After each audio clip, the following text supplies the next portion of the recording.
Perkenalkan, nama saya Sri Rohani dengan NIM 210701035. Di sini saya berperan sebagai narator. Perkenalkan, nama saya Javania Nabila dengan NIM 210701003. Di sini saya berperan sebagai anak jalanan.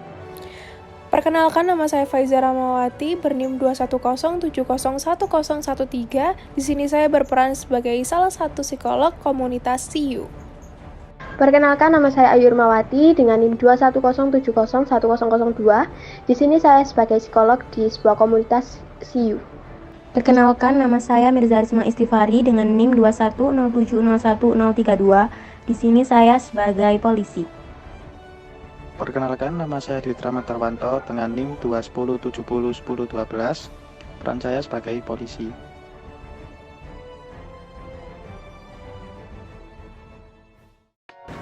Java adalah seorang anak jalanan yang melakukan beberapa pekerjaan. Namun pekerjaan yang dilakukan Java cenderung mengarah kepada hal-hal yang negatif. Akan tetapi, pekerjaan-pekerjaan yang dilakukan Java tersebut bukanlah tanpa sebab. Diketahui pemeriksaan oleh CU selaku psikologi komunitas yang ada di Gresik bekerja sama dengan polisi melakukan penangkapan dan juga intervensi kepada anak jalanan. Java mencari uang dengan berjualan koran di lampu merah. Tapi terkadang dia juga sampai mencuri uang untuk mendapat uang tambahan.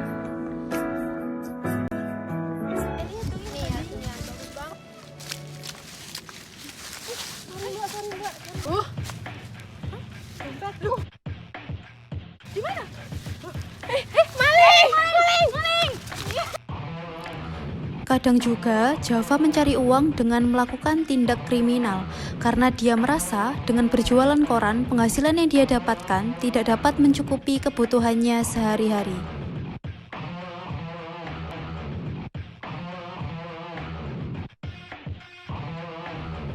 Laporan mengenai kejahatan yang dilakukan Java sudah cukup banyak dilaporkan pada pihak kepolisian.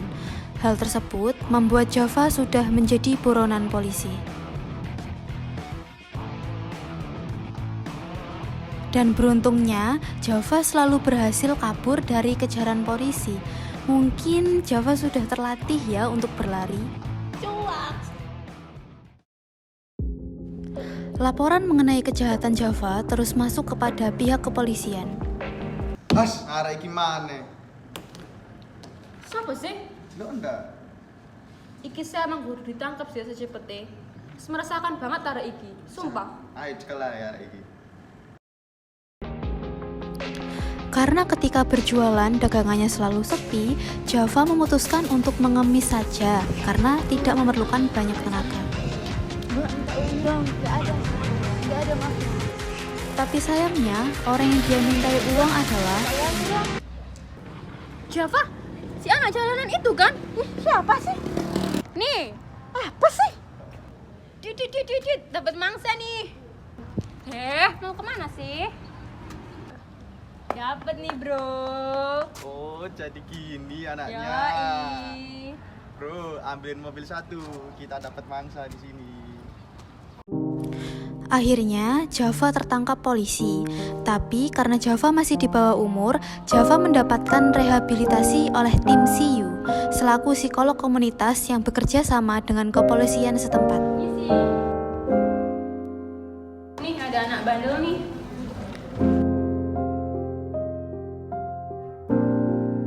Setelah itu, tim CU melakukan asesmen sekaligus intervensi secara bertahap kepada Java untuk menghilangkan kebiasaan buruknya dan dapat melakukan keseharian sosialnya secara normal dan baik. Berdasarkan ilustrasi video sebelumnya, dapat disimpulkan bahwa anak jalanan menurut Suyanto tahun 2010 adalah anak-anak yang terjun ke jalan untuk melaksanakan kegiatan ekonominya. Namun, anak-anak ini masih memiliki keluarga yang di dalamnya memiliki problem-problem yang tidak terselesaikan. Selanjutnya adalah pengertian menurut Departemen Sosial Republik Indonesia tahun 1999 bahwasanya anak jalanan adalah anak-anak yang berusia di bawah 18 tahun yang memilih terjun ke jalan karena memiliki masalah di bidang ekonomi, budaya, sosial, dan finansial keluarga. Yang terakhir adalah pengertian menurut Sudarsono tahun 2009 bahwasanya anak jalanan atau gelandangan adalah anak yang menetap di jalan dan tidak memiliki tempat yang menetap. Selain itu, dia adalah anak yang miskin secara nilai moral dan keluhuran. Baiklah, menurut UNICEF sendiri mendefinisikan bahwasanya anak jalanan ini merupakan anak-anak yang berusia di bawah 16 tahun yang telah keluar dari rumah, sekolah, atau lingkungan tempat tinggalnya, di mana mereka menetap di jalanan atau fasilitas-fasilitas umum.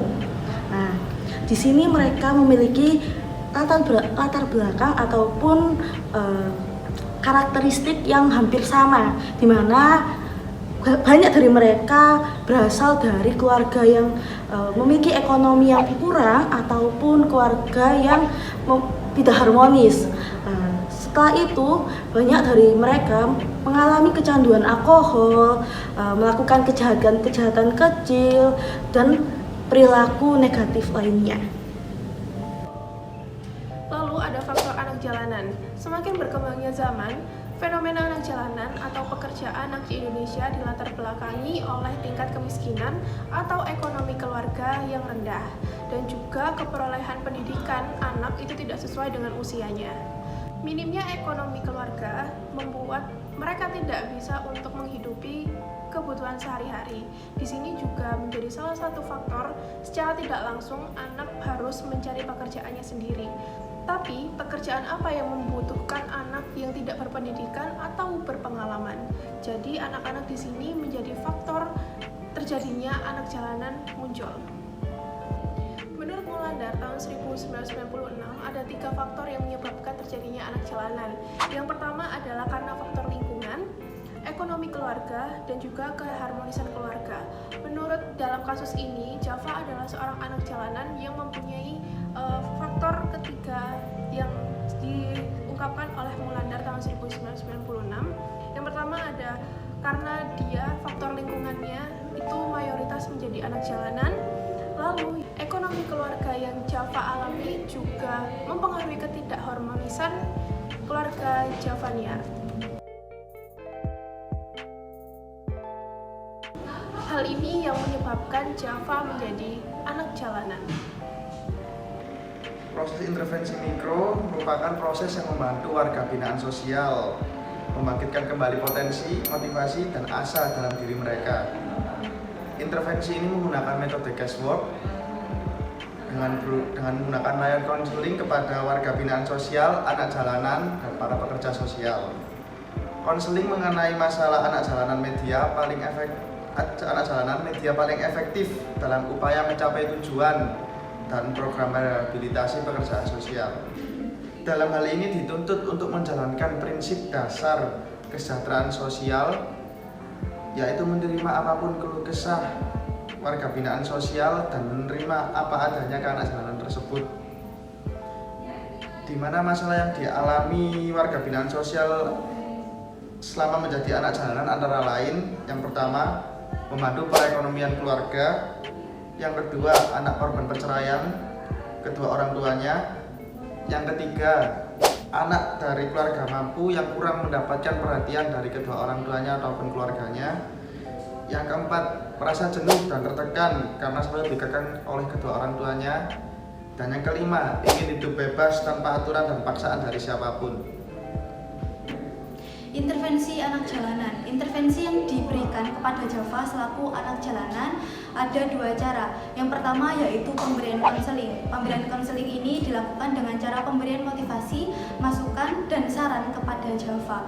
Nah, tugas dari psikolog yaitu memastikan agar Java merasa nyaman dalam melakukan proses intervensi tersebut, sehingga Java mau menerima masukan, motivasi, serta saran yang diberikan. Cara yang kedua yaitu dengan melakukan binaan sosial dan juga keterampilan, sehingga binaan sosial dan juga keterampilan ini bertujuan agar dapat mengubah perilaku buruk dari Java. Tahap-tahapan intervensi anak jalanan. Yang pertama, dalam kasus ini polisi menyerahkan anak jalanan kepada psikolog komunitas yang bernama SIU. Kemudian tahapan selanjutnya, melalui konseling, anak jalanan mengungkapkan dan menceritakan semua permasalahan yang dihadapi. Kemudian tahapan selanjutnya, psikolog mengadakan wawancara terhadap klien atau si anak jalanan ini serta keluarganya dan pemberian motivasi serta penguatan-penguatan kepada anak jalanan. Yang keempat, psikolog memberikan terapi yang diperlukan melalui asesmen, wawancara intervensi, pelaksanaan evaluasi sampai terminasi, termasuk pengubahan perilaku melalui pemberian penghargaan seperti pemberian ujian maupun pemberian punishment atau hukuman. Kemudian di sini untuk intervensinya bisa menggunakan teknik behavioral kontrak atau penandatangan kontrak antara pihak anak jalanan dengan si psikolog. Kemudian yang kedua bisa menggunakan teknik token ekonomi dengan memberikan penghargaan ataupun stiker bintang-bintang kepada anak jalanan untuk tidak melakukan perbuatan tersebut.